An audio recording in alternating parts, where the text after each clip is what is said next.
Cyclops or no Cyclops on a Rolex Submariner? I think no Cyclops, no date. So the real McCoy Rolex Submariner, not the Rolex Submariner date, is the very best Rolex dive watch. I think having the Cyclops on the Submariner just throws the dial off. I think it works well with a Explorer 2, the GMT Master, even the Datejust, because that's, you know, what it was originally. I mean, it's the Datejust. The Datejust has only had a date. It's never been without a date. So for me, the Submariner should have been really the same way, just no date, just like this one is. This is a 14060M from 2008, all original, never polished, never messed with whatsoever. And I just believe this is the best. And I've owned several 16610s. And you know, if you want to put a date on a dive watch, go with the 16600, the Sea Dweller. That I've owned as well, and I really liked that watch, and I think it looked great because it didn't have a Cyclops. But I believe this is you know, the design is best without the Cyclops, without the date. It harkens back to the original Submariners from the beginning as well. So and of course, you know, this is a 5-digit reference, so we don't have any of that, you know, ceramic, which I feel is just way too shiny and too blingy for a dive watch anyway. But I really believe this is just, you know, probably the sweet spot.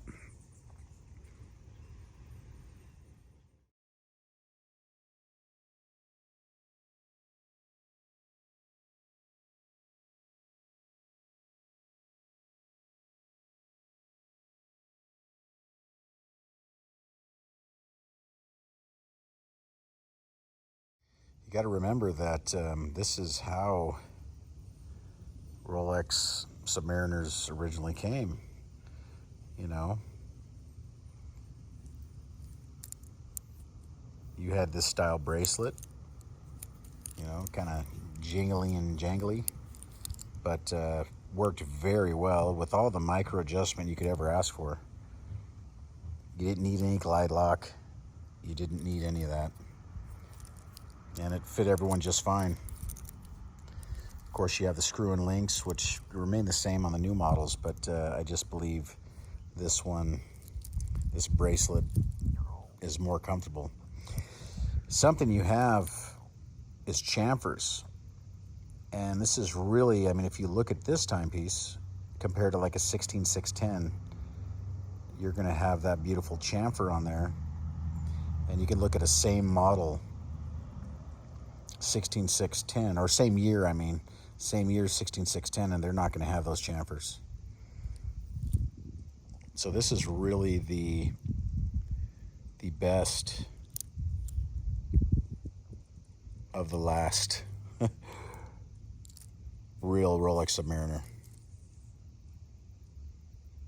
And it has the engraved rehaut. So what's cool about this 08 model is you have the serial number at the 6 o'clock and also in between the lugs, because later on they went with just the rehaut, and before that, before they started doing the rehaut, they had it only between the lugs. So this is definitely transitional, and this also has the long F on the 1,000 feet, which is also desirable. But you know, I've seen this long F on even on a couple of my 16610s. I've seen it on my 16800. So I had a few other of the 14060Ms that had the short F, and you know, I think honestly those are a little more rare because I don't see a lot of those. I see a lot more of the long F. I'm sure in the comment section you guys will light me up and say, "Oh no, the long F is definitely more more rare," but I don't really think it's more rare. But yeah, getting back to the Cyclops situation, I just think it's best without that Cyclops, without that date.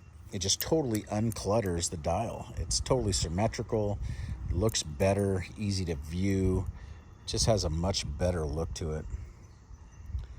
And of course, these older models with drilled lugs, I mean, that's something else to bring up too.